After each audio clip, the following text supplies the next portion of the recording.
Hi everybody! Here we are for our Wild Animals Around the World series. This is our last day that we're going to be studying fish. Let's see, do you remember, Alexis, the three main facts about fish? They have gills. Gills. They lay eggs.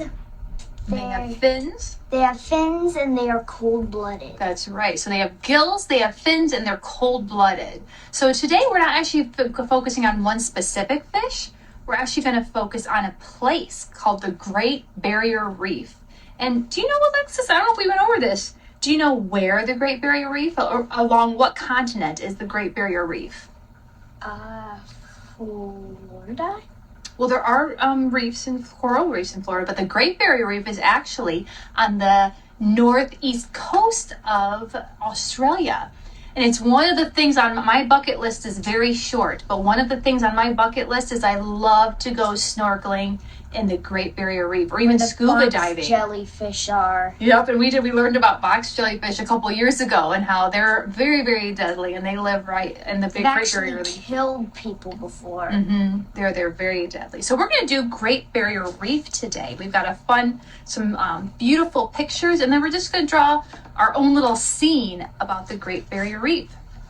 And if you want to, you can even add extra fish to it as well. So here's our first beautiful picture here.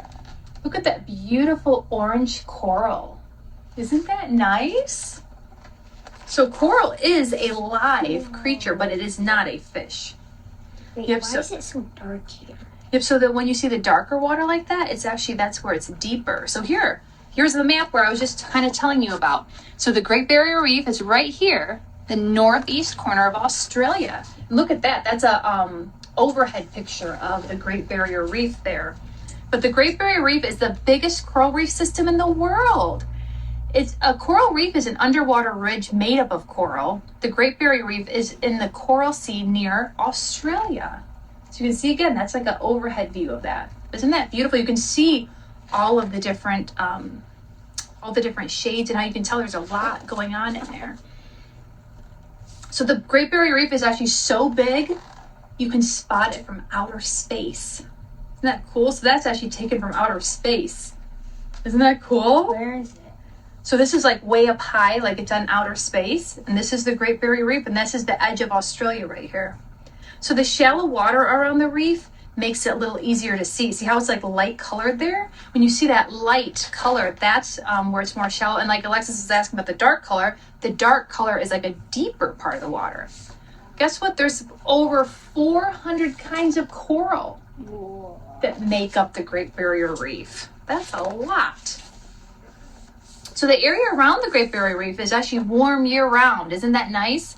And do you know why it is? Because palm trees grow there.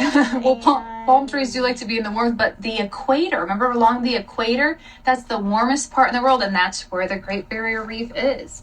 So here's Port Douglas. This is actually a town that's right near the Great Barrier Reef. Wouldn't that be a pretty place to visit? Like I said, it's on my bucket list. I want to go to Australia and see the Great Barrier Reef. So there's a lot of colorful fish that are in the Great Barrier Reef. One of which is the clownfish. I think you probably recognize the clownfish from Finding Nemo. Yep. And sea turtles too. How beautiful those sea turtles are. There's actually more than 1,500 different kinds of fish. And that's just fish. That's not a humpback whale. Right, that's not any of the sea mammals that live there. That's not any of the invertebrates. Just fish. Over 1,500 fish in just that one little area. That's why I thought it'd be such a cool place to go while we're studying about the fish. So the sharks can eat you. Yeah. Well, yeah, and there are sharks in the Great Barrier Reef too. What the heck is that? This is called a crown of thorns starfish. It hurts coral reefs because it eats the polyps. Look at that. Isn't that an interesting creature? Creepy. This is kind of an interesting creature, isn't that? And what's that? Well, so fishers sometimes will use big nets to catch a lot of fish at one time. So it's, we humans, it's not that it's a bad thing to eat fish or anything, but if you don't do it the right way, it can actually hurt the ocean and stuff. Yeah. So many people enjoy diving underwater to see the Great Barrier Reef up close. And that right there, That is on my bucket list. That's what I like to do, right? Are you gonna go with me, Alexis? Probably not. She's worried about the sharks. And I also don't want to die by a box jellyfish. I don't want you going out there either. I know, she's definitely nervous. Oh, look, the Blanders are back. Nice to have you back, Blanders. Nice to see you. Now, where are you all from?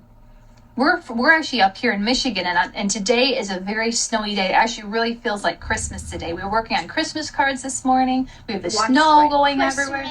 Yep, we watched White Christmas. We made stockings. Yep, so it definitely feels like Christmas here in Michigan.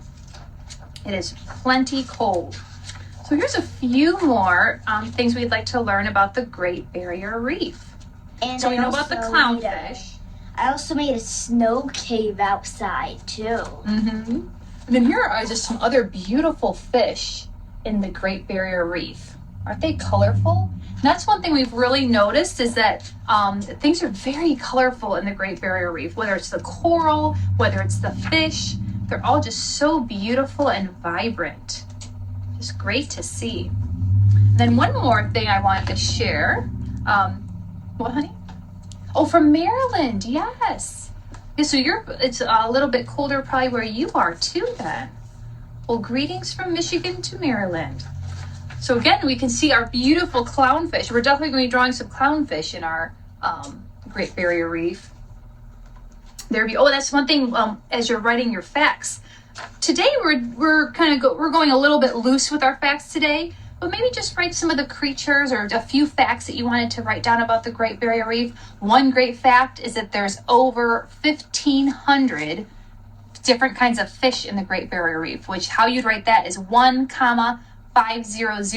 So it's a very large number of fish that are in there. Now, obviously, we're just going to touch the surface on those, but that'd be a great fact to write down. But we figured since it's right before Christmas, we thought we'd be a little more laid back and not write too awfully many notes in our books here. So here we have a coral polyp, which is similar to the jellyfish there.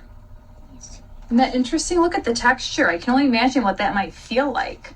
You know what I'm guessing it feel like? I'm guessing it may feel like the paw print shell thingy. I'm guessing it might feel like that. Yep. And you've probably heard, like within Finding Nemo, how it talks about how the clownfish and the sea anemones have a special relationship, don't they? Mm-hmm. They kind of protect each other, and that's kind of a cool thing, isn't it? Mm-hmm. So you might want to write that clownfish live in the Great Barrier Reef. That's another really cool fact. And they're trying to restore that Great Barrier Reef as well. Here's another beautiful photo I wanted to share. Again, look at the colors there. All the coral and the fish, they're such bright, beautiful colors. So this, even though a lot of times we draw in pencil, this would be a great day to maybe, after you draw some fish, maybe break out some colored pencils and draw them. And again, how do you spell that? The clownfish, I'll show you in just a minute. Oh, the anemone. Oh. So here's another picture of those clownfish with the anemones as well. Isn't that cool? So those, again, as we're doing these different books, the reason why we like to look at different books is to compare the facts. Now, that other book told us that there were more than 1,500 fish, right? And guess what this book also tells us? There are more than 1,500 fish. So a lot of times we've noticed the numbers are different in different books. So we have to believe that they've found at least 1,500 different fish in the coral reef. Isn't that cool? So I'm gonna pull us down now, and we're gonna get to drawing. I'm gonna draw a little bit more of the side view of the clownfish. So what we're gonna do is we're gonna kind of go. I'll try to draw it more on your side. Scotty's fins back here. I'm gonna draw his cute little mouth. There we go. And of course he has his the dorsal fins on the top. And his pectoral fins and the anal fins. So very similar to all the different fish that we've been learning about. And there's gills for them to breathe, his eye. And then one other distinct thing is those stripes they have. So we're gonna draw like a white stripe here and a white stripe down there. And then they also outlined in black as well, which is really pretty too. Then we're gonna draw our anemone that it's hiding in. And there. Mine also looks a little bit more seaweed. Actually, Alexis's looks more like the sea anemone. You know why? I think I should have done, instead of, mine looks more like seaweed because I'm going up like that. She's going like this, which looks more like the anemone. So I'm going to do that now. Now, clownfish actually do, they like to be in small groups, like a small school of fish, not a large school. So there we have our clownfish in the Great Barrier Reef. We hope you enjoyed learning a little bit about the Great Barrier Reef and that lovely little clownfish, and that there are over 1,500 different fish that live in the Great Barrier Reef that I'd love to visit one day. So we hope you have fun drawing your pictures, and we won't see you again till January, and we're going to start learning about birds. All right, everybody, thank you for joining us. Bye.